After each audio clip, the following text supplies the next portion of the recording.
いや、こっちにもあります。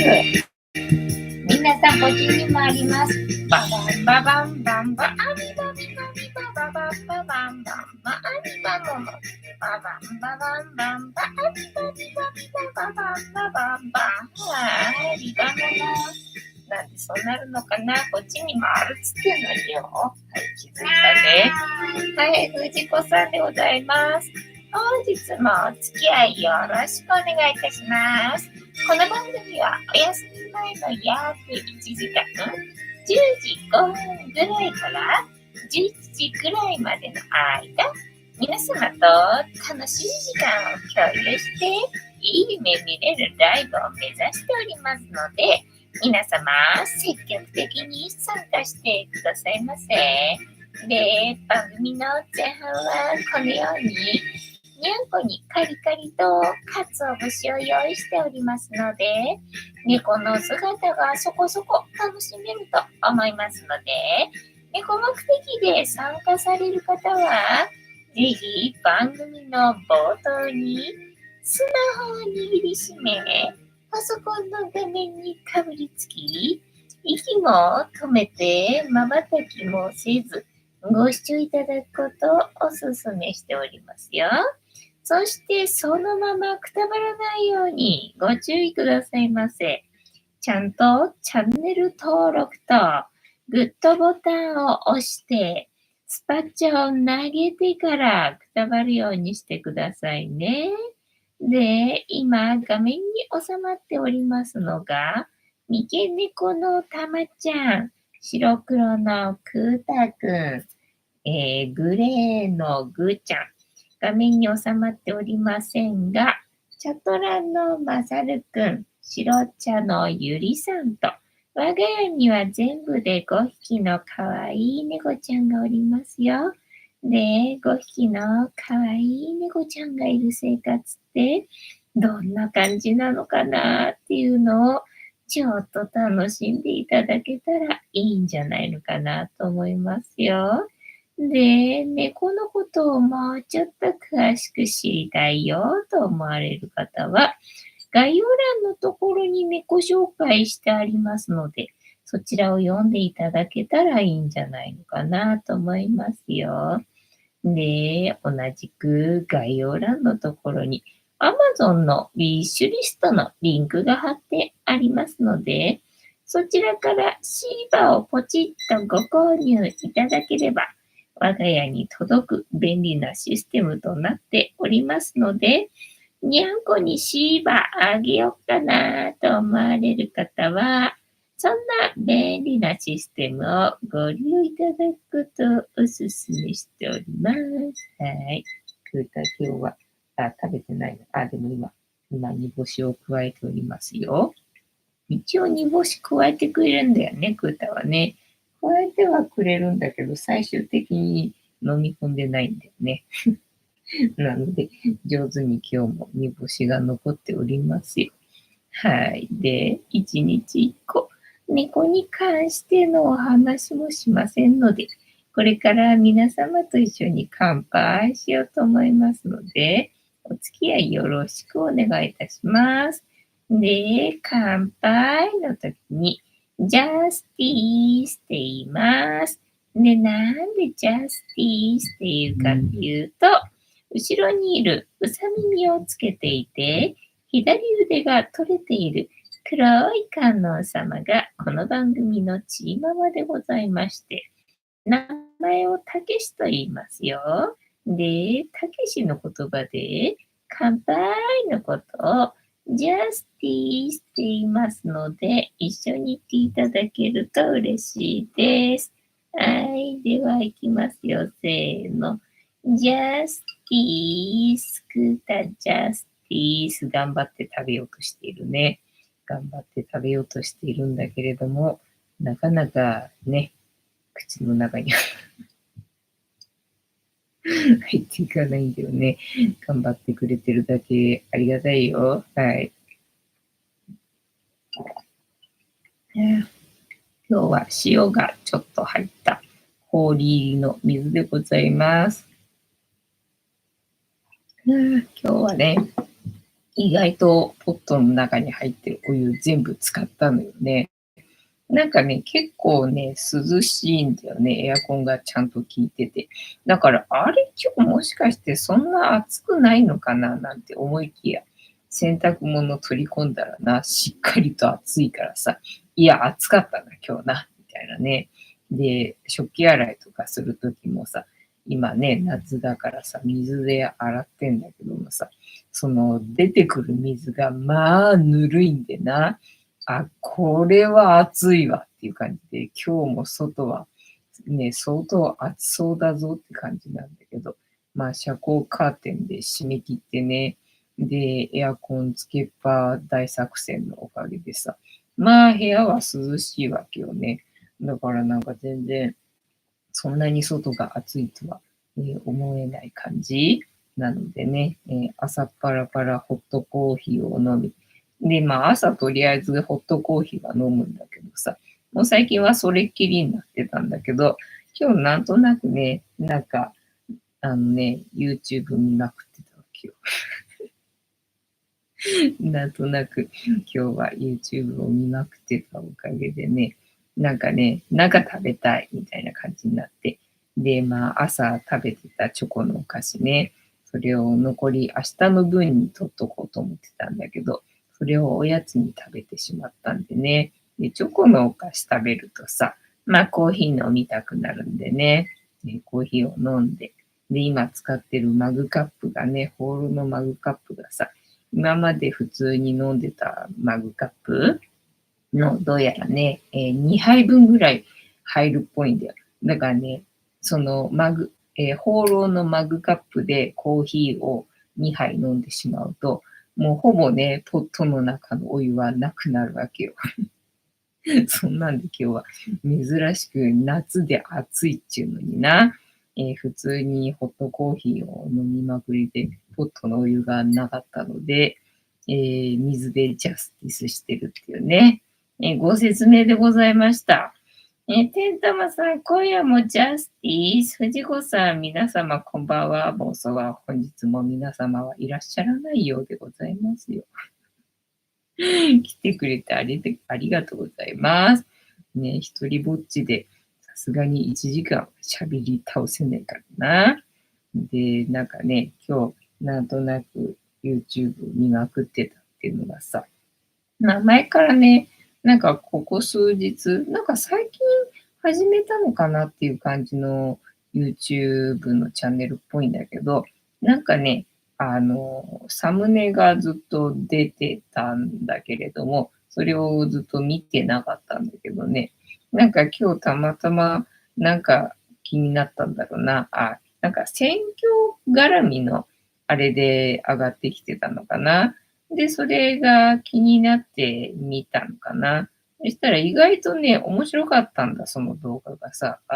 なんかね、釣りサムネっぽい感じなんで、なんかあんまりそういうの好かんので、見ようっていう気がしてなかったんだけど、まあ昨日のあれがあったんでね、なんかちょっと気になったタイトルだったんで見てみたらさ、なんかね、いいチャンネルだったんだよ。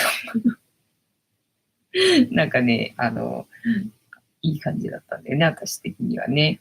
なので、なんかちょっとこの動画見たいなっていうふうに思うようになって、でね、一個一個長いんだよね。やっぱりね、このチャンネルの、ライブみたいにさ、なんか対談式で喋ってるんでさ、なんか1時間ぐらい、いちいち一個一個の動画が1時間ぐらいあるんで、だから最初はね、まあ、動画の編集のさ、しながら、見てたんだけど、まあちょっと仕上げするのに見ながらはできないんでさ、続きは本当はね、もう動画を見ずに仕上げ作業をすりゃいいのに、なんか今日はちょっと動画見たくなっちゃって、なんか YouTube の動画見まくってました、みたいな感じね。てんたまさん、おりゃんな、申し訳ねえ、私がね、不人気者で。なんでこうも不人気者なんだろうね、私はな。カニタンさん、ジャスティス、こんばんは、ボスは、本日もお付き合いよろしくお願いいたします。ね、そうで、今日外暑かったよね。だから多分、外が暑いとエアコンが自動運転にしてるから、頑張ってくれるんだろうね。で、うちの中は逆に涼しかったのかなっていう感じ。だからさ、向こうの部屋はまあね、エアコンの、えっと、冷気をこっちの部屋までさ、運び込むように、まあ、夜寝てる時はね、そんないらないんだけど、昼間のさ、もう真っ昼間の暑い時間はね、それ使わないとこっちまで来ないからさ、と思って、まあね、あっちの部屋の扇風機だけは使ってんだけどさ、こっちの部屋の扇風機今日結局ね、使わずじまいで、なんか過ごせちゃったんでさ、なんかすごい涼しかったんだよね。えーっと、てつたまさん、かにたんさん、こんばんは。よしーさん、ジャスティース。今日は福岡も、暑かったです。あ、今日は全国的に暑かったのかな。そうでさ、またさ、水曜日出かけるっちゅうのにさ、また天気予報な、水曜日だけ雨なのよ。もう今年どうしちゃったのかしらって感じね。私が出かける日だけね、予報は見事に雨でさ、まあね、ひっくり返ってくれることをさ、信じて疑わないんだけれどもね。なんでこうもさ、予報はいつも今年は出かける日に限って、なんかその日だけはさ、雨なんだよね。ね、萎えるから気分が。やめてくださいっていう感じね。まだだから梅雨明けしてないってことだろうな。てーたまさん、毎年気温が上がってる感じがしますね。ね。だから多分人工的になんかやられてるのかなって感じよね。ヨッシーさん、今日は農協行かれましたか？私も近くのスーパーに3回行きました。私もスーパーは何気に行ったかな。今日はね、農協休みの日なのよ。月曜日はさ、農協休みの日で。でね、どうしたんだったっけな。朝チョコのお菓子食べたじゃんでお腹空いて、巨大のきゅうりが残ってたんだね、1本ね、今日の分ね。巨大きゅうりが今日の分残ってたんで、それでね、塩昆布で、もみもみして、ね、浅漬けみたいにして、とりあえず朝の空腹は満たし、で、その後玄米水につけておいたんで、玄米炊いてね、で、本当は納豆にしようかななんて思いながら、まあ、しそのごま和えがあったんでね、これ食べないとねって思ったんで、しそのごま和えで玄米食べて、でね、明日はどうしようかな、納豆、卵買いに行こうと思って、で、スーパーに行ったのかな。で、スーパーに行って納豆が安かったら納豆も買おうかななんて思ったんだけど、納豆は安くなかったわけよね。だけどさ、団子に30%引きのシール貼られてるのさ、見かけちゃってさ、見ちゃった。見ちゃったと思ってね、これな、買っちゃうよねと思ってさ、買っちゃったよね。買っちゃったんで、早速な、もう家帰ってきて団子1本食べて、でさ、この前さ、小田原行った時のさ、なんだっけ、海老名サービスエリアか。でさ、団子半額になってたじゃんか。で、買った時のさ、まあ、あれね、半額っつったってさ、1本100円かなっていう感じじゃん。そう考えるとさ、今日ね、スーパーで買ったさ、1パック約100円ぐらいのやつ、30%引きだとさ、いくらなんだろうわかんないけど、それでいくと、1本ね、全然3分の1ぐらいな金額なわけじゃんか。で、あれ、焼き目ついてなかったわけよ。でさ、歯ごたえもなくて柔らかくてさ、なんかスーパーの団子のがうめえなと思った団子だったんだけどさ。で、今日久々にな、そのスーパーで買った団子を食べてみたんだけど、で、なんかね、裏側には焼き目ついてなかったんで、焼き目ついてないなと思ってさ、最近はもうね、コスト削減で焼き目つけるのやめたのかななんて思ったんだけど、なんかどうもね、あんこが乗っかってる方に焼き目ついてたみたいで、あ、ちゃんとこっちの方が焼き目もついてるし、歯ごたえもあるし、やっぱこっちのがうめえな。こっちのがうめえなと思いながらね、今日は久々にスーパーの、団子を食べました。どこだっけ、スーパー3階そうで、それで1回卵買いに行ったじゃんか。で、ね、納豆のつもりだったのに団子買ってきちゃって、いや、やっぱり明日の玄米は納豆で食べたい気がするなと思ったんで、やっぱ納豆買いに行こうと思って、で、うちの目の前のスーパー行って納豆買ってきて、だからね、スーパー今日2回行ったのかな2回かな。午前中行ったっけ行ってない気がするよな。行ったんだっけな。なんかもうね、わかんないんだよね。今日あった出来事だったのか、いつあった出来事だったのかわかんなくなってきてんだよな。2回は行ったな、最低な、覚えてる限りでな。たぬこさん、こんばんは。ボンソは本日もお付き合いよろしくお願いいたします。抹茶来たけど、もうないよ。ねえ、煮干し食べてくれる怒ってる。あ、一つ怒ってた。ちゃんとさすがだね。猫だな。はい。なんだっけ。カニタンさん、タヌコさん、こんばんは。てんたまさん、タヌコさん、こんばんは。ヨッシーさん、タヌコさん、こんばんは。カニタンさん、ヨッシー、野菜食べてるかい？てんたまさん、団子30%オフな、買っちゃうよな。ヨッシーさん、野菜はサラダ毎日食べてます。カニタンさん、ブロッコリーがおすすめ。タマさん、そうそう、自分もブロッコリー推しです。ブロッコリーうまいよな。カニタンさん、昨日、ハーブ、ハーブ、違う団子、買って気づいた。1個300円高い。そうなんだよね。なんかそれだけ並んでると、なんかそういう値段か、そういうもんかと思ってさ、買っちゃうんだけど、よくよくスーパーでいつも買ってるやつ考えると、あ、3倍とか思うとさ、あれ、なんか安い気がしてたけど、他のものが高いからなんかそれが安く見えてたけど、いざうちでね、買ってるものと比べると、おっと高い。いや、違ったみたいな、あるよな。てんたまさん、ゴーヤも旬なのでおすすめ。あ、確かにな。ゴーヤ私苦いから食べれないんだな。カニタンさん、てんたまさん、野菜取ってますね。さすがね、さすがだね。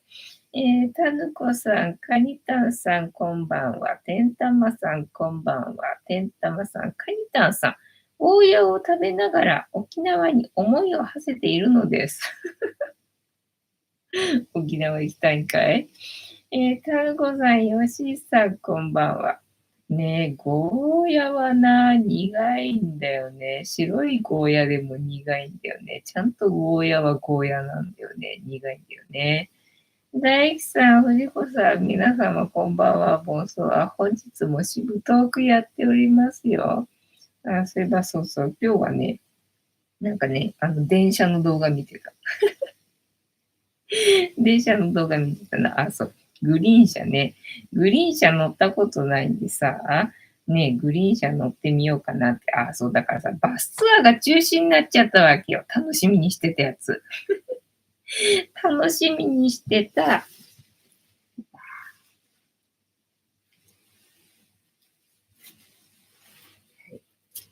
プラムね。プラム食べ放題だったっけな。プラム狩りだったっけな。プラム狩りってしたことないからと思ってさ、それを楽しみにしてたのにさ、それが中止になっちゃったんだよね、と思って。ね、だからね、じゃあ、グリーン車グリーン車乗ってみる動画ね、撮りに行こうかなと思ってさ。で、グリーン車の乗り方わかんなかったんでね、グリーン車の乗り方を説明してる動画をね、いろいろ見たわけよ。で、前にさ、スーツさんがね、グリーン車の乗り方説明してる動画があったんだけど、なんかね、それはスイカで乗ってたんだよね。で、まあ、あ、そうなんだ、そんななんだな、なんて風に思ってたんだけど、なんか今日見たのはね、紙の切符で、乗ってる人がいて、で、ああ、そうだな、私も多分紙の切符になるだろうから、こっちの方があれだな、参考になるな、なんて風に思って見てたんだけど、なんか紙の切符めんどくさそうだなって思って、なんかね、でも、説明、ウェブで見るとさ、あ、なんかスイカしか、なんかなんだろうな、紙じゃないので乗れるのがないっぽかったんで、で、私スイカ持ってないわけよね。パスモなわけよね。で、パスモじゃ乗れないのかなって思ったら、なんかね、パスモでも、乗れる方法があるみたいな感じだったんで、あ、やっぱり基本スイカしか使えないんだっていうのがね、驚きでしたっていう感じでね、調べてみてよかったよっていう感じでした。ヨッシーさん、てんたまさん、沖縄はいつ頃行かれる予定ですかね？そうだね。てんたまさん、昨夜、ヨッシーさんがおっしゃっていた、西表島の海事の地下施設というのは、西表炭鉱のことですね。あ、そっか。それで沖縄に思いを馳せてたわけな。てんたまさん、大工さん、こんばんは。たぬこさん、沖縄いいですね。いいな。まあ、このクソ暑いのに行かなくてもいいかね。もうちょっと気候が穏やかになった時に行った方がいいかね、沖縄はっていう感じな。てったまさん、よしさん、今はまだ行けません。あ、でもあれか、沖縄は島国っていうか、海に囲まれてるから、意外と本州よりは気温上がんないっつったっけね。なんか湿度はやっぱりね、海に囲まれてるから高いんで、暑さはね、まあ暑くは感じるみたいなんだけど、ただ気温は意外と本州よりも低いって話だったよな、確かな。うーんと、いいな。まだ行けません。たぬこさん、大工さん、こんばんは。よしーさん、その通りです。給料は、独自紙幣を、配り、逃げられないよう監視していたとのことでした。恐ろしい。北朝鮮みたいだね。北朝鮮みたいだな。てったまさん、泡盛飲みながら、ゴーヤチャンプル食べて沖縄気分。ああ、なるほどね。お酒好きだと、そうだね。泡飲みじゃないや。泡盛さえ飲めば沖縄気分味わえるかもしれないね。カニタンさん、ゴーヤの苦味はどうしたらいいのね。抜けないよね。塩もみしたところで全然抜けないよね。なんか塩もみすると苦味抜けるからとかって言うけどさ、ちゃんと絶対ね、苦味は抜きたいからさ、その塩もみの工程だけは絶対するけどさ、でも苦いもんね。全然苦いもんね。でさ、やっぱり沖縄で出された沖縄料理店かなで出されたゴーヤチャンプルはなんかね、食べたことあるけどさ、それはさ、苦くないんだよ。それはまあ苦くないというか、多少の苦味はあるけれども、東京のゴーヤみたいにさ、苦くて食べれないみたいな、そういう苦味ではないわけよね。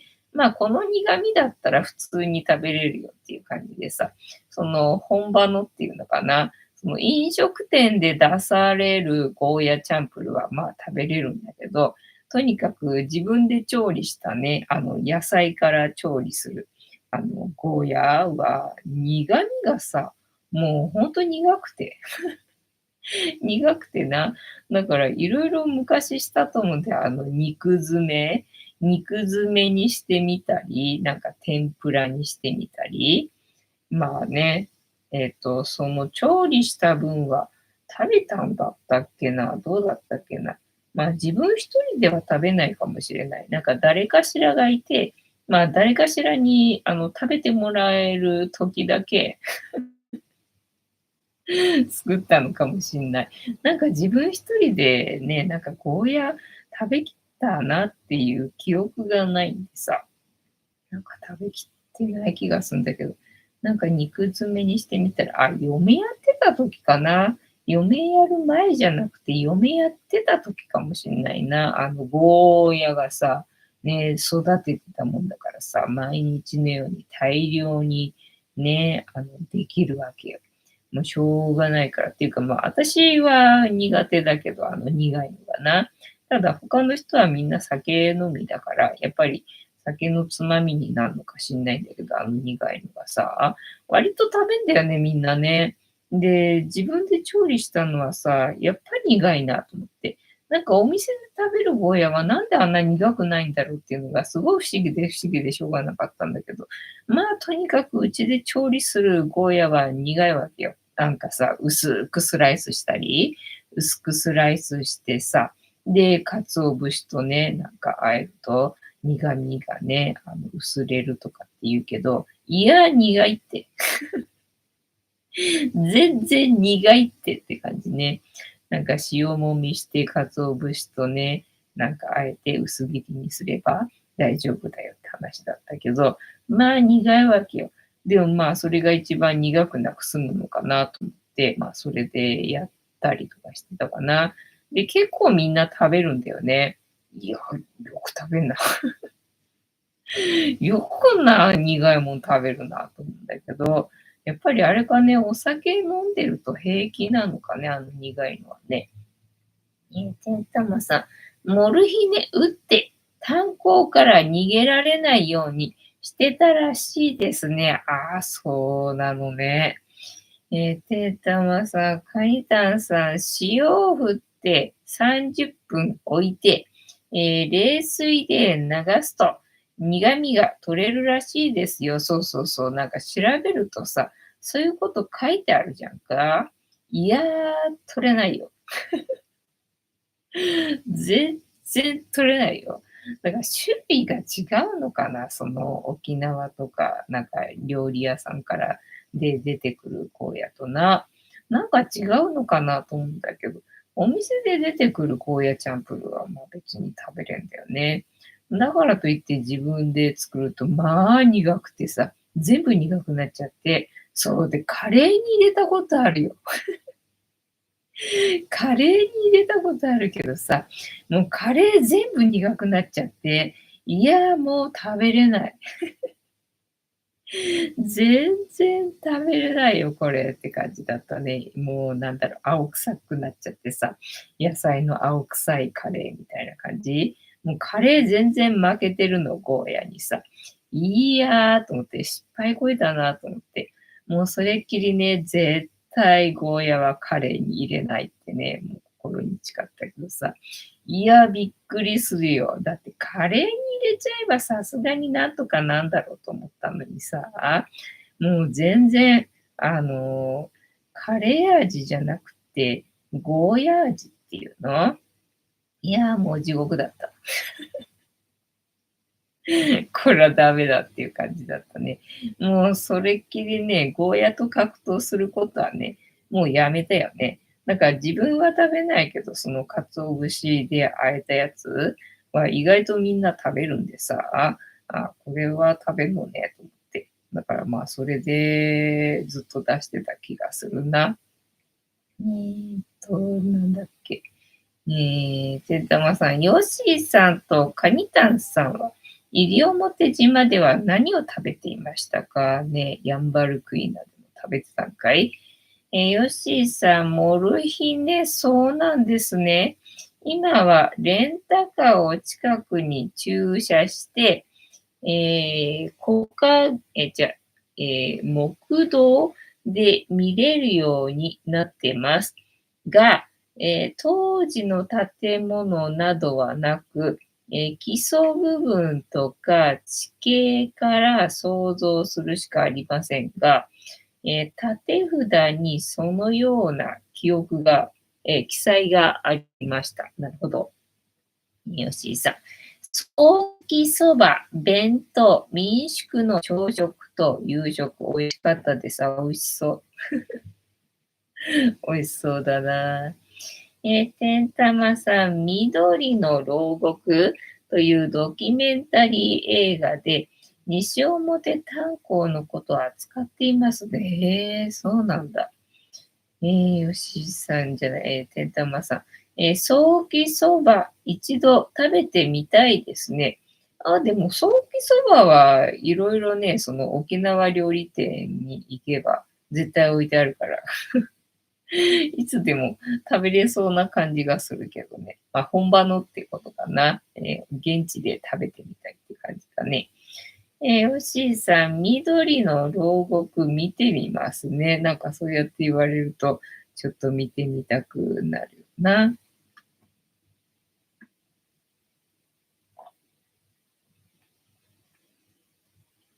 うん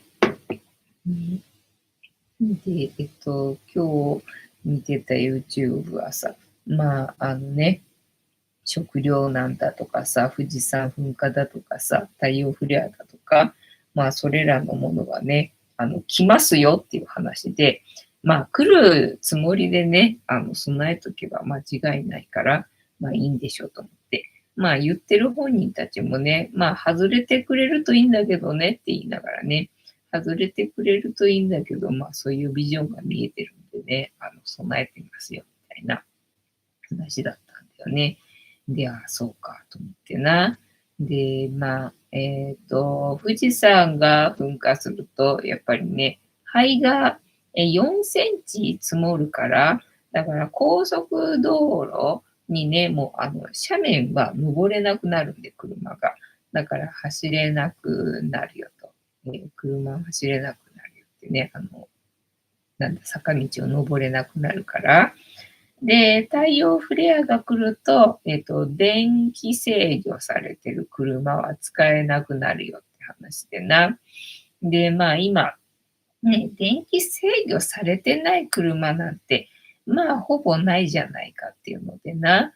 で、外国だったっけなの公務員の人は、なんか車はね、ほぼその電気制御されてない車っていうのをクラシックカーっていうのかな。なんか昔ながらのっていうのを、その電気制御されてない車をみんな乗ってるらしくって、で、それを見て、この人たちは知ってんだなって思ったっていうふうに言っててさ、そうなんだなって思ってね。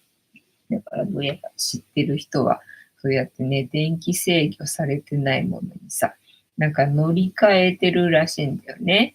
で、まあ、なんかその重要なところなのかな、影響を受けるところは、なんかね、銅の、ー網目のなんか布みたいのがあるみたいでさ、なんかそれ巻いとけば大丈夫みたいな、なんか対処法とかも話してたかな。ただまあ私は車の構造自体が全然わからないのでね、そんな説明されてもみたいなね、まあ車持ってないしな。まあできれば車じゃなくて自転車、そのね、電動アシストとかそういうのがついてない、元祖、ママチャリ的なそういう、まあ、自転車を用意しておいた方がいいでしょうねっていう感じだったかな。あと、地図、スマホは使えなくなると、思っておいた方がいいっていうのでな。で、紙の地図を用意しといた方がいいとかっていうので、そういえばそうだったと思って、サバイバルファミリーな。サバイバルファミリー見てた時そうだったなと思って、移動手段は自転車がないと、まあね、話にならないよっていうので、で、まあ地図もね、本屋行って、なんか地図をゲットしてた気がするなと思って、地図見ながら移動してたよなって思ってさ、そうだ、そうだった、そうだったなんて思いながらさ、まあそんなのをね、今日は聞いてたんだよね。だからその受け答えがね、ちゃんとね、スムーズっていうの喋り方もね、詰まったりとか、2回同じこと言ってみたりとか、そういう無駄がね、一切ないんだよね。一切なくって、ちゃんといいテンポでね、質問もさ、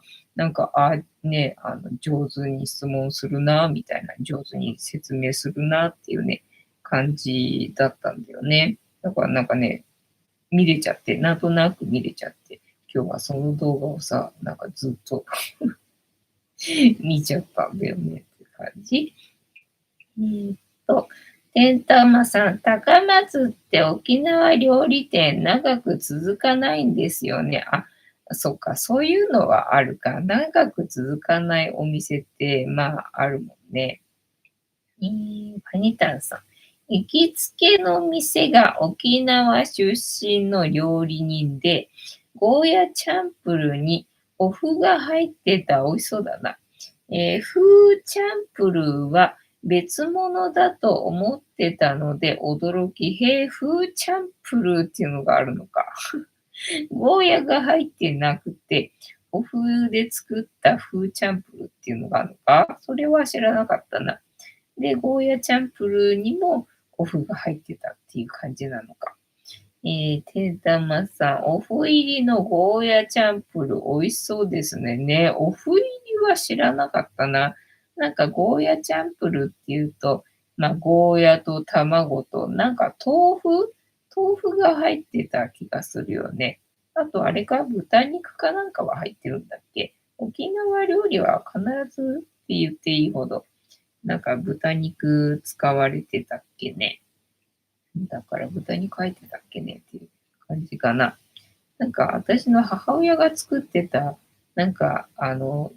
肉豆腐だったっけな。と、ちょっと被ってんだよ。なんだ、えーイメージというか映像が。よくね、よく肉豆腐っていうのかな。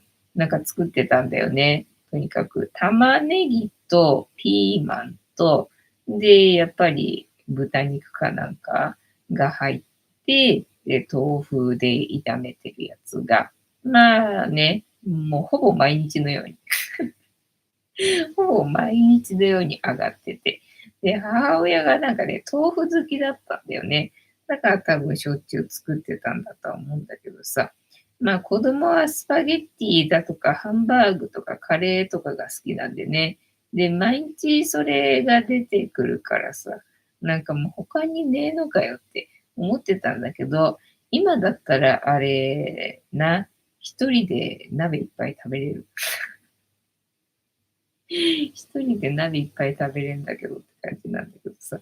だからそれがゴーヤチャンプルとさ、色的に似てるっていうのピーマンの緑色と、あと白いのと、みたいな感じで、チャンプルっぽい、ゴーヤチャンプルっぽい食べ物だったんだよね。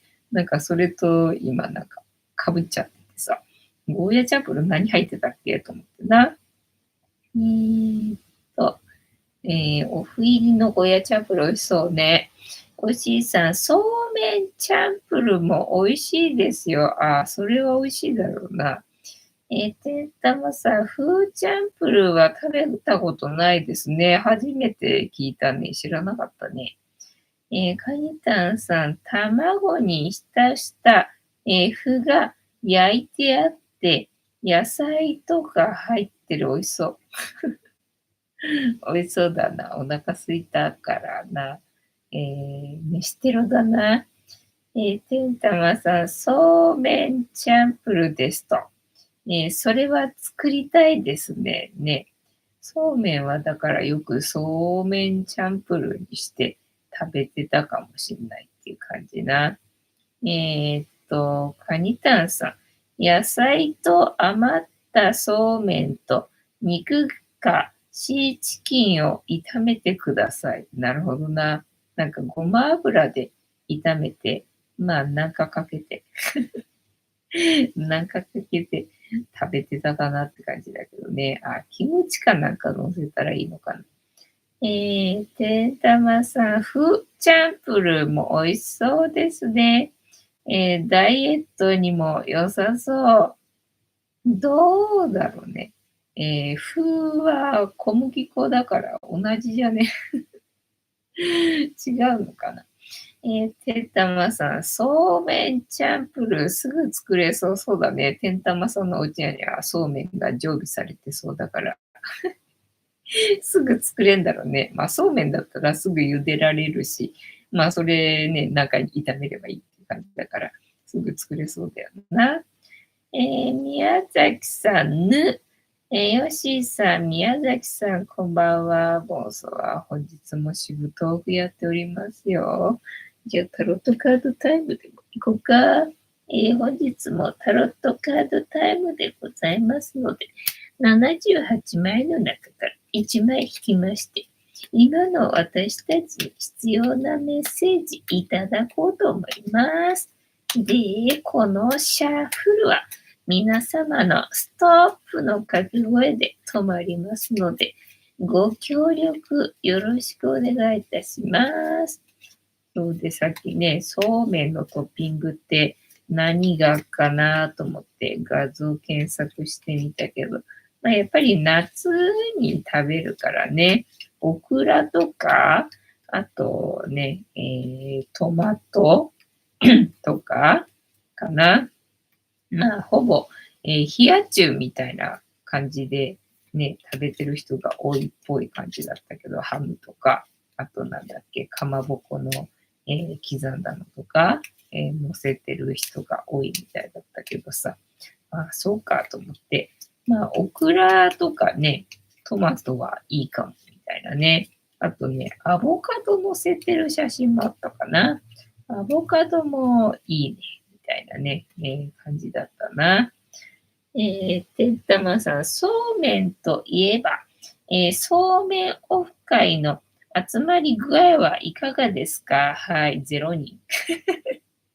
0人なんで、ちょっと調理室借りるのやめた方がいいかなって今ね、思いつつっていう感じよ。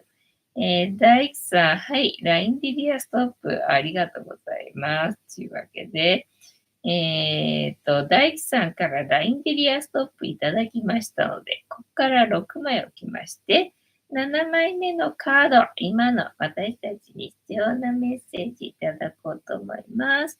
で、いきますよ。せーの。1、2、3、4、5、6。で、7枚目のカード、本日はこちらでございます。せーの。じゃじゃーん。おーい。もう何なんだよな。なんか昨日もそういえば、剣の、剣のカードだったな。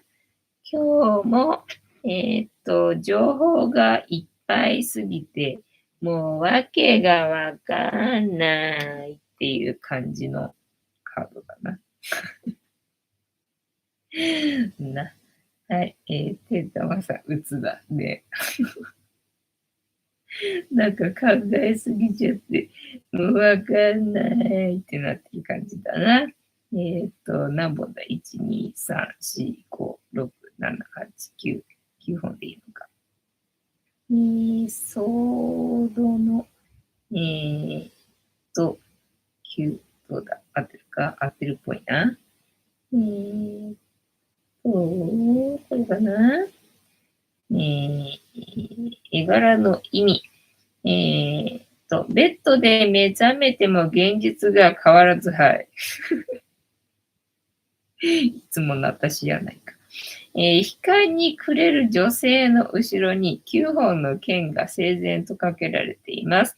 壁の色は黒一緒に染められていて、その悲しみや絶望がいかに深いかを物語っています。剣先が見えないことからも、確かに。未来が見通せないことは明らかです。そうっすか。今日は聖地ですな。聖一、悲観、精神的な苦痛、ネガティブ。はい。深い悲しみや絶望に暮れる状態を表し、やっぱりユリコのせいだ。ユリコのせいで。そんな悲観的な気持ちに支配されて、将来が見通せないことを意味するカードです。そのため、正位置では強い精神的な苦痛に見舞われることを意味し、やめてください。これ逆位置の方のがいいカードなんだな。正位置の意味、キーワード。悲観、精神的な苦痛、ネガティブ、絶望、トラウマを負う。女性が両手で顔を覆い悲観に暮れている姿から、将来に絶望して精神的な苦痛を感じている。ベッドで目覚めた直後に悲しみに暮れている様子から、寝ても忘れられないほどの深い絶望に心が打ちひしがれていると解釈できるでしょう。また、壁にかけられた剣が背中側から、体の前面へと伸びていることから、その問題が今後も続き、将来に対しても見倒せない状態だとわかります。ショアルカナの中でも特に、深い精神的な苦痛を意味します。ですから現状でそんな精神的な苦境に追い込まれているか、将来的にそのような苦痛を味わうことを、暗示しているのです。はい。仕事、恋愛、まとめ。精神的な苦しみが今後どのように変わるのかを意味するカード。闇の部分を表すので、正位置で出れば、そんな心の闇に支配される現状になると解釈します。そのショックはトラウマのようにあなたの心に残って、将来にわたって影響を与えるものですから、何らかの癒しを受ける必要があります。を癒してくれ。スパチャで。スパチャで私を癒してくれ。はい。逆位置。はい。このカードはどちらにしてもあなたが精神的に弱く、はい。感情に翻弄されやすいことを示しているので、今一度心を整理して、冷静に問題に向き合う必要があります。というわけで、本日のタロットカードの意味調べるの会は、まあ自分でこねくり回してるからね、抜け出せないときは、まあ力技でね、楽しいことを考えて、まあ抜け出すしかないね、感じですよ。はい。参考になりましたら幸いでございます。吉井さん、深い悲しみと絶望、苦痛。たまには悪いカードが出ないと、世の中良いことばかりじゃない。まあ確かにね、悪いっていうかな、自分的にはあんまり好きくない状態があるからこそ、いいね、状態にいるときにね、幸せを感じられるっていうのがな、まあありますから、どっちも必要っていうことよね。かわいいな、クーター。クーターがかわいいな。寝てる姿がみんなかわいいんだけどさ。クータいつもね、最近猫テントの中に入っちゃっててさ、クータの寝てる姿が見えなかったんだけど、今外に出てそこで寝てんのね。それで顔こっちに向けて寝ててさ、その寝顔がね、可愛かったの。可愛かったんですよな。はい。で、あと何の話すればいいんだっけ。あとは何の話するかな。今日はきゅうりと、玄米と、で、スーパーに2回行ったって話だろ。で、結局チョコ食べちゃったから、コーヒーいっぱい飲んだって話だろ。あと、グリーン車に乗る動画見てたよっていうのと、あと何の話すればいいんだ。はい。と、ヤフーニュースかなんか見ればいいのか。ヤフーニュース見てもな、何書いてあるのか全然わかんないからな。と、裏金事件。首相ら42人を不起訴処分。首都キーウなど攻撃30人死亡。猛暑で遊具が53度。このやけど続出。確かにな。外の遊具熱くなってそうだもんな。鉄棒とかな。選挙支援のシール。無許可添付。市長公用車アルファード。盗難。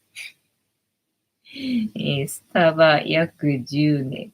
一部商品で過剰請求なんだと。清涼車めぐる監督発言が物議。ウイから、読めない。7曲で強制終了。はい。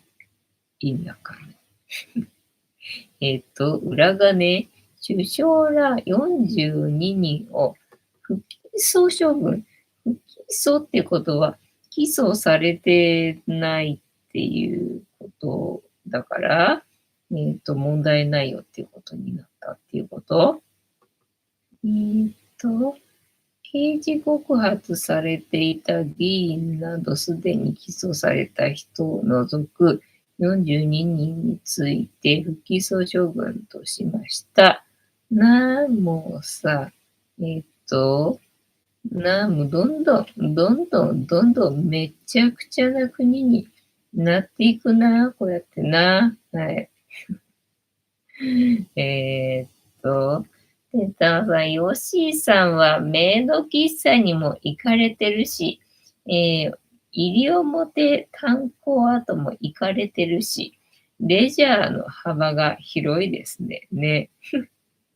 行ったことないところどっかあんのかなっていう感じしてくるよね。どこにでも行ってんじゃんってね、思うよな。そうだから、プラム狩りのバスツアーがさ、中止になっちゃってね。で、ようやくさ、なかなか行きたいツアーないからさ、珍しくな、珍しく楽しみにしてたツアーがさ、中止になっちゃって。で、なんかね、1年間に使えるそのクーポン、まだ使い切れてないんだよね。使えるツアーがほとんどないからさ。でね、数少ないその使えるツアーだったと思うんだけど、それでまた中止になっちゃったからさ、またクーポンの額がさ、戻っちゃったじゃんか。もうこれ何に使えばいいのみたいな感じな。で、またさ、改めて、なんか直前割みたいので使えるツアーないかしらと思って探したんだけど、まあ今やっぱり夏休みだからね、なんかそういうのないみたいなんだよね。もう夏は夏で、もうがっつり決まってるっぽい感じでさ、なんか流動的なそういうね、なんか直前割ツアーみたいな、そういうのはどうやらないっぽくてな、なんかもうな、もうな、っていうね、感じだった。はい、というわけで、てんたまさん、大田区の花火大会期待しております。そうだね、晴れるといいね。場所取りのテント。場所取りのテントが欲しいよ。はい。ヨシーさん、自分の興味がある国内に行っているだけです。もう海外は行けないかな。今な、情勢がね、そうだよな。国内だってなかなかっていう感じに今なってきてるけどね。海外なんてもっとっていう感じよね。てんたまさん、露店の食べ歩きとかされますか？誰に言ってる？ヨッシーさんに言ってる？私に言ってる？花火大会の？花火大会ね、露店ね、ほぼないんだよ。ほぼないの。なんか大田区のその、なんだ、テントがあって、そこでね、なんか、まあ、焼きそばとかフランクフルトだとか、なんかそんなものは売ってたかなっていう感じなんだけど、そんだけなんだよね。だから、もう初めにね、スーパーがあるんだよね。バス降りたところに。バス降りたところにスーパーがあるんで、そこで買って、で、場所取りして、で、だらだら食べて、だらだら食べて、で、終了かなみたいなね、感じなんで。だからね、露店ほぼないわけ。ね、だからまあ、スーパーの惣菜しかないっていう感じ。牛さん、大田区の花火見たいですね。いつですか？あ、8月のね、15日。日にちは決まってんだよね。8月の15日の、6号土手でやりますので、見たい人は8月15日の6号土手に来ればね、見れます。見れますよ。てんたまさん、レジは長蛇の列ですね。そう、だから早めに行くわけよね。早めに行って、もう人がいっぱいになる前に行って、だから買い物済ませて、で、場所取りして、そこで私は悠々とダラダラなんか食べてるわけ。そんな感じよ。それが楽しみで行ってる感じね。ヨッシーさん、お盆ですか？あ、そうだね、お盆だね。そういえばあれか、東京のお盆ってもう来週今週いつだ来週ってことか。ああね、もう夏だな。夏じゃんかな。テーターさん、藤子さんが場所取りしてくれてる。はい。場所取りしてるけどさ、ただね、場所が広いんで、ちゃんと目印になるところ説明してんだけど、夜遅くなっちゃうとやっぱりね、人がいっぱいになっちゃうんで、もうね、見つけらんなくなるんだよね。だから、後で行くわなんてさ、人がいっぱいになってからね、落ち合おうとしてもね、なかなか合流できないんで、まあ、来るんであれば人がいっぱいになる前に、一緒に場所取りする感じで。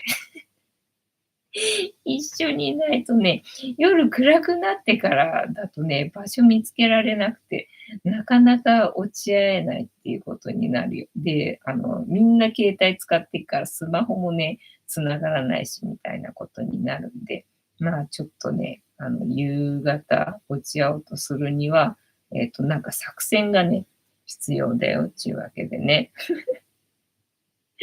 本日は竹縄でございますが、いいお時間になってまいりましたので、そろそろお開きにさせていただきまして、調子が良ければ11時ぐらいまで毎日のようにやっておりますので、お時間合うときはお付き合いいただけると嬉しいです。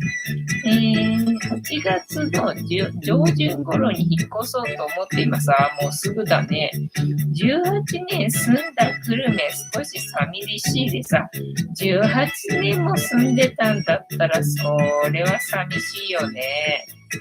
ねえ。いやー、ねえ、まあ新しい生活も楽しみだね。住めば都だよ、きっとどこでもな。というわけで、本日もお付き合いありがとうございました。次回も見てくれるかな？はーい。いいとも。じゃんけんぽい。